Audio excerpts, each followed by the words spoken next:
এই অধৈর্য হওয়ার কিছু নাই। আমি মনে করি যে আমরা we are still moving in the right track. তবে আমার একটাই বক্তব্য হবে যে এখানে সেকেন্ডারি স্টেটমেন্ট যদি না করা হয়, সরকারকে যদি একটা ভাষ্য দিয়ে একটা মতে চলানো হয়, সেটা সবচেয়ে ভালো হবে। যে দুদক যে তদন্ত করছে বেশ কিছুদিন যাবত আমরা প্রত্যক্ষ করছি, এবং ডক্টর হাসান মনসুরও বললেন যে এক্ষেত্রে সমঝোতার বিষয়টি রাতারাতি হবে না, 7 দিনে হবে না, একটা প্রক্রিয়ার ব্যাপার।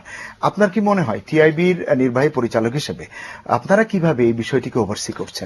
এটা ওভারসি ঠিক নয়, আমরা যেটাকে দেখছি আর কি দুদকের কার্যক্রম, এবং এর মধ্যে বিশেষ করে পদ্মা সেতুকে কেন্দ্র করে প্রথম থেকে আপনি যদি লক্ষ্য করেন দুদকের অবস্থানটা কিন্তু খুব পরিষ্কার ছিল না। একটা জিনিস ঠিক যে, এবং যে এই যে বিশ্বব্যাংকের যে শর্ত দুদকের কার্যক্রমের মধ্যে একটা ভূমিকা রাখার যে প্রস্তাবটা তারা করেছিল, শর্তটা তারা দিয়েছিল, সেটা কিন্তু এক অর্থে যথার্থ। আমরা কিন্তু বিশ্বব্যাংকের কন্ডিশনালিটি মানতে কিন্তু রাজি না। আমি ব্যক্তিগতভাবে এটাকে মনে করি আমাদের সার্বভৌমত্বের উপরে হস্তক্ষেপের মতো। অনেক সময় এমন শর্তাবলী তারা আরোপ করে থাকে, কিন্তু এই ক্ষেত্রে কিন্তু এই শর্তটা কিন্তু আমি মেনে নিতে কোনো আপত্তি হওয়ার কথা না। কারণ আমার যদি ইন্টিগ্রিটি থাকে, আমার যদি মনে বল থাকে, ট্রান্সপারেন্সি থাকে, আমি আমার বিরুদ্ধে দুর্নীতির অভিযোগ আসলে যে কাউকে দিয়ে আমি তদন্ত করাতে রাজি আছি, এটা তো আমি মেনে নেব। কিন্তু এইখানটা যেটা হচ্ছে, যেমন একসময় দুদক বলে ফেললো যে এটা মানা যাবে না সরকারের কথাটা, তার কারণ হচ্ছে যে এখানে আইন তাকে নিষেধ করছে, অথচ কয়েক সপ্তাহের মধ্যে মেনে নেওয়া হলে এখানে কিন্তু আইনের কোনো পরিবর্তন হয়নি। এই সমস্ত এগুলো বিষয় কিন্তু একটা হচ্ছে যে এগুলোকে দুদককে ফেস করতে হবে।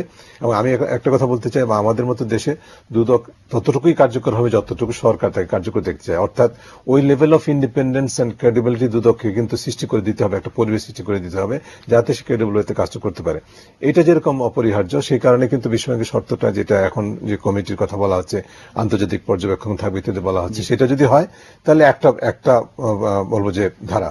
আরেকটা ধারা যেটা আমরা বলেছিলাম যে আসলে যেহেতু দুদকের উপরে একটা তুলনামূলক প্রত্যাশিত আস্থাটা নেই, এখনো পর্যন্ত পুরোপুরি আস্থাটা আসেনি, সেই কারণে যেটা হয়েছে ঘটনাটা, সেটা কিন্তু শুধুমাত্র মন্ত্রী বা ঊর্ধ্বতন কর্মকর্তাদের পদ থেকে সরিয়ে দেওয়া কিন্তু যথেষ্ট না। এবং সেখানে কিন্তু বিশ্বব্যাংক বা আমি মনে করি যে বিশ্বব্যাংক আমাদের দেশের মানুষই কিন্তু এই প্রশ্নটা করবে যে আসলে যাদের বিরুদ্ধে অভিযোগ তাদের কি হলো।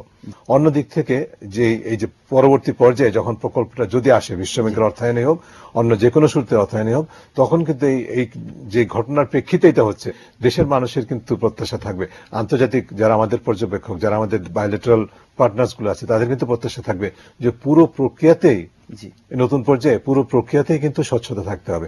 সেই কারণে দুদকের ভূমিকাটা কিন্তু খুবই গুরুত্বপূর্ণ। এখানে দুদকের জন্য একটা বড় চ্যালেঞ্জ হিসেবে মনে করি। দর্শক, টিআর ট্রাভেলস বিজনেস ভিশনে নিচ্ছি ছোট্ট একটি বিরতি, আমাদের সঙ্গেই থাকুন।